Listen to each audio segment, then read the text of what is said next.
Central processing houses the control systems which are used to process data for experiments, archive data, and manage the CPU overhead for security and regular day-to-day operations of the entire outpost on Mars.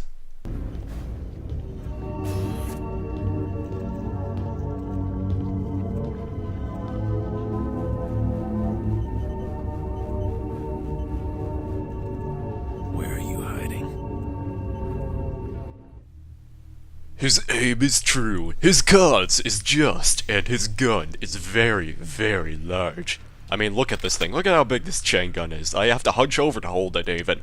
Welcome back, ladies and gentlemen, to the Doom 3 walkthrough with commentary, and we have arrived at Central Processing. A bit of a spooky, tight corridor-ish level with a locked door at the very start. So instead, the demons decide to very graciously shatter the window so that way we can proceed through without any problems whatsoever. And right off the bat, we're going to pick up this ammo and open the security locker, because that will cause the wall to dispense a piece of armor. It's time to dispense justice. Also, storage cabinet 452. So this is the only storage cabinet to my knowledge in the game where if you refuse to pick up the PDA belonging to Bruce Jackson in the previous level, it's like sitting in a dark corner. It's kind of difficult to locate probably on the first couple of playthroughs. Then you will not have the code to this storage locker. Or, you know, you can always just be resourceful and go look it up on the internet, but either way, you want to look in Bruce Jackson's email regarding a security assignment by Security Chief Michael Abrams, and the code is 571. And it houses a rocket launcher and some grenades. Very lovely. Basically, Abrams' advice to the guy who received that was, you know, if people are messing around with you, just point this rocket launcher at them. They tend to listen once you do that. And yeah, that's a good philosophy when you're working security detail, I'd say. I am getting my ass handed to me by these cherubs. Just give me a second. Give me a sec. Okay, good. Now I'm all nice and toughened up for the fight, and it gives me more of a reason to use the soul cube. Yeah, that was the intention. So here's a door panel, and this is actually leading towards the exit of the level. However, we need to refine the replacement door panel, which is probably just conveniently lying around someplace, so that's gonna be no problem whatsoever. We're gonna begin by raiding a couple of these little office rooms. This one doesn't have an imp in it, it just has some delightful cells and all that good stuff. And around this corner is another area where we need to go. And if you understand the concept of sequence breaking, then if you have the code for this already ingrained in your mind, then you don't have a thing to worry about. All you really have to do is just hit the door code and you'll skip a small chunk of this level. So, yeah. Instead, we're going to pretend that we have absolutely no clue what we're doing, and we're going to go locate what this security code is, and it happens to be located in Personal Data Assistant. That much should have been easily predictable enough. This level has got a lot of tight corridors in it, it's a little bit claustrophobic, and there's not a lot of health in it either. I think that's because the developers really want you to get accustomed to using the Soul Cube as your backup emergency medical supplies. I like how hell is just kind of seeping into this place, by the way. We just casually walk over this bridge and explain what's going on in this place. However, as I've stated in the previous level, Soul Cube is it's a little bit overpowered under a lot of circumstances, especially seeing as how you only need to kill 5 enemies to recharge it. And when you've got enemies like spiders, it's made even easier, to be honest. So yeah, those are my thoughts on it. I'll probably break it out from time to time, but as it stands, it's just, why is this so easy to use? I mean, I'm glad that they only give it to you this late in the game. Now, one thing that I should probably comment on as well is that this is the item that you would receive if you were playing the game on Nightmare difficulty and you decided, hey, let me go to the weapons locker and acquire my first pistol and my flashlight, and they automatically give you the Soul Cube at that point. So that's at level 2. And you gotta have that for the rest of the game, so you have to be a little more strategic about which enemies you use it on.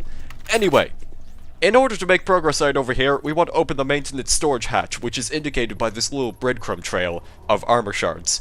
It might not be immediately obvious at first, but this is where it is, and you need to hit that button to open this up. And we collect the PDA of Tony Bates, and Tony Bates has an audio log with that door code that we need to enter, so we'll input that momentarily. But first of all, we have another security camera where, you know, if you happen to have a graphics card, like an AMD card, then these might not display all that properly.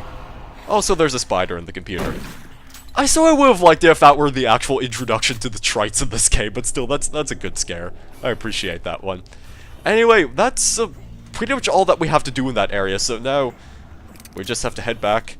Possibly shoot more things with a pistol right here. Oh wow, I'm missing horribly. Give me a second to adjust my aim in a moment.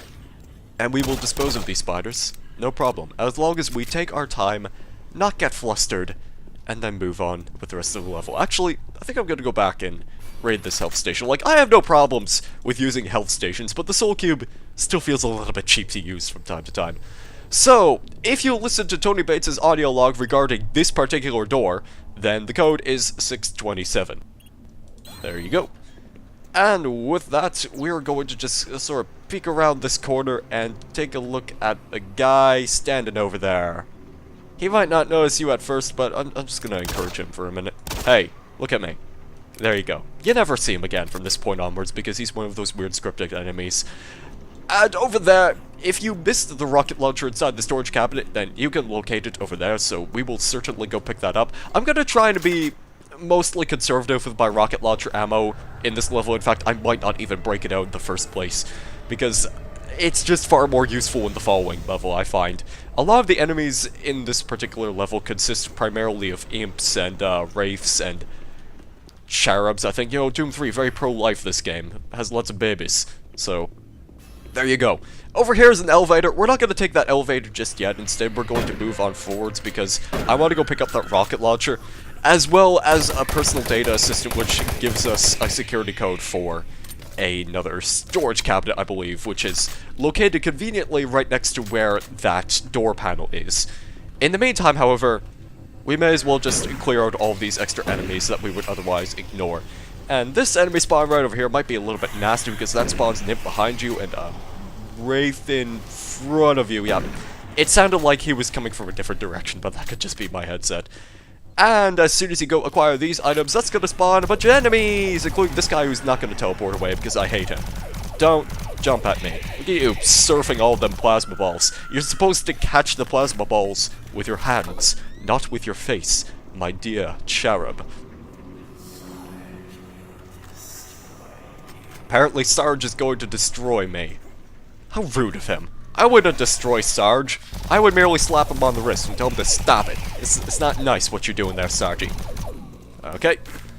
And with that, you can see outlined door code 627. So on your second playthrough, you may wish to note this down so that way you could do a little bit of that special sequence breaking. You don't need to worry about any of those silly door codes because you already have them.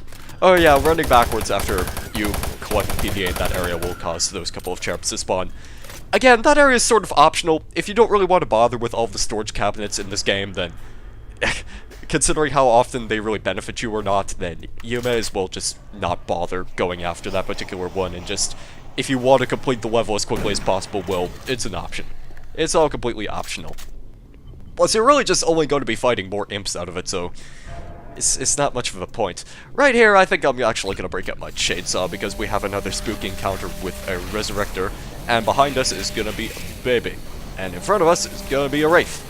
And I think if we screw around in this corner, then we can find that guy is just kind of hiding there, lying in wait, but I believe that's all enemies in this corridor. It doesn't really matter which area you approach from, whether you take the left corridor or the right corridor in this upper floor, according to the game. As soon as you reach the lift, that will cause a bunch of spiders to spawn. So I'm going to duck into this little computer station, lean out a little bit, and sort of hold down on mouse 1 for, I guess, until I maybe run out of ammo. Running out of ammo is generally a problem, but you can just quickly tap the strafe key to head back inside, reload your weapon very calmly and casually, and then proceed to run back out to shoot at more spiders.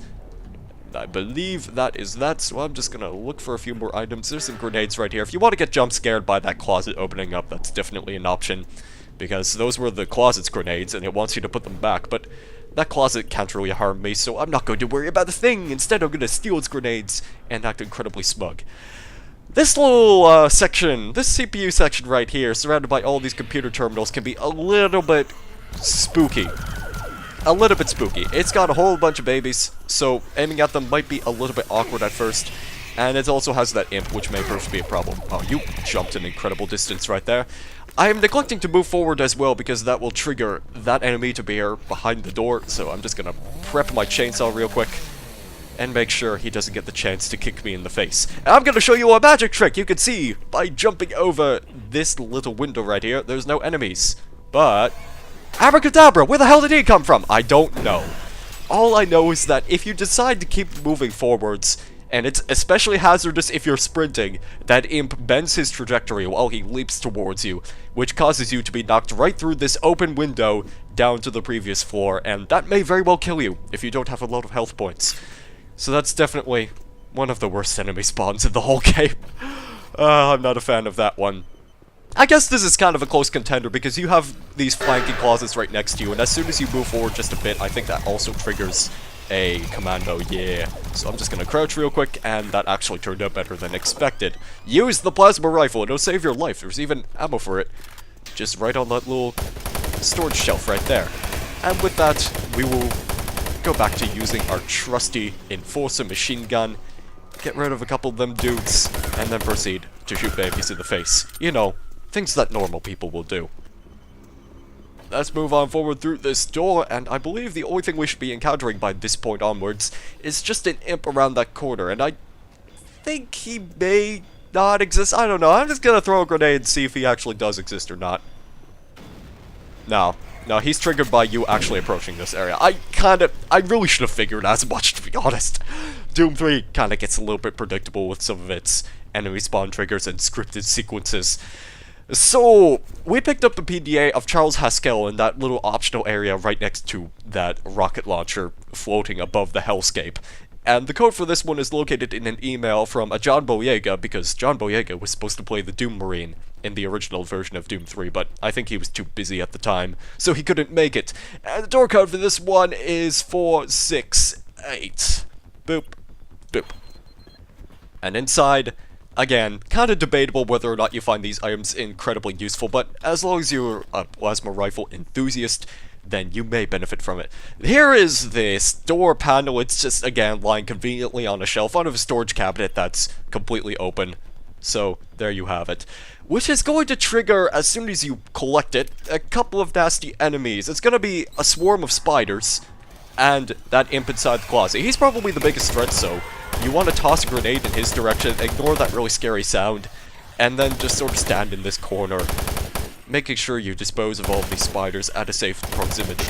If you want to cheese this battle completely, then you can actually just jump onto this box over here, just sit in the corner. The only thing that's really an imminent threat is that imp who pops out of the closet, so you might have trouble taking him out from that distance without being able to exactly move around and avoid his attacks. But there you go. If you find spiders incredibly scary, that's an option. We're gonna sprint forward and shoot this healer in the face, because I don't like him. He's not my friend. The Archvile is nobody but the demon's friends, so don't be friends with the demons. Don't be friends with an Archvile. That is my public service announcement for the day, and we're going to exploit this enemy artificial intelligence by causing them to run around all of these stalagmites? I always forget what the difference between them both is. Like, stalagmites or stalactites come from the floors, and these are hellish stalagmites, I'm gonna go with. So, stand on top of those if you want to avoid a threat by a demon. So, let's leave this place. We could actually just jump out of that open window and proceed on with the rest of the level from there, but I think I may skip an enemy trigger if I actually do that, so I'm gonna use the sophisticated method for once to trigger about 5 wraiths, I believe. So, let's just take care of them with our shotgun. We've got plenty of shotgun ammo. That's just one of those things that you almost never run out of in pretty much any Doom game is shotgun ammo. I guess unless in the first games, where if you decide to avoid, intentionally avoid, of course, all of those ammo backpacks that allow you to carry twice as much ammo, yeah, definitely. That totally didn't happen to me during my first couple of playthroughs of Classic Doom. No, sir. Right. We're just about almost done with this level, by the way. There aren't really too many enemies left at this point onwards, and because I feel like I'm gonna fall off into this bottomless pit, I feel inclined to quick save. And with that, let's go return the door panel, which will give us access to that place. And I think that's pretty much all that needs to be done in this level. I'll take those 10 health points, why not? Maybe I'll come across another health kit in my ventures. But there you go. We're pretty much almost at the end of central processing. There's an optional enemy spawn in here. If you are so desperately in need of a medkit, then it's available. Just watch out for the very scary spider that pops out of the ceiling. That's about all. That's all that really needs to be shown right there. So, let's get rid of these couple of gentlemen right here.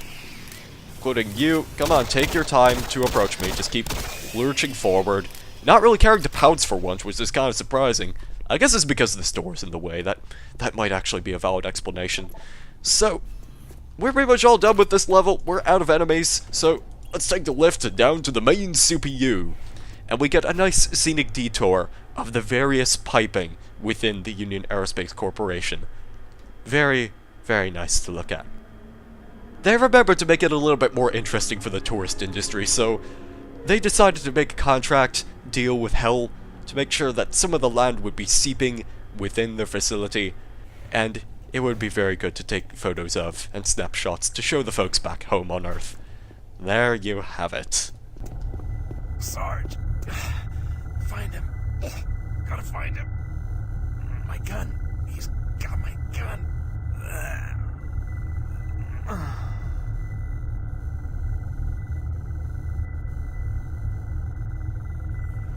I killed that pathetic bodyguard. And now I will kill you.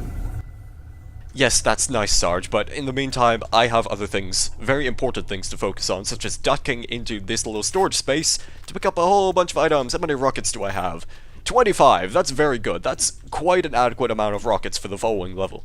So, we're done with this level now, for reals. I was keeping that information away from you, just to keep you in suspense.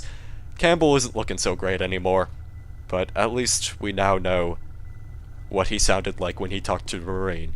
He didn't sound condescending, he just wanted to say, dude, Sarge took away my weapon, and now I am sad.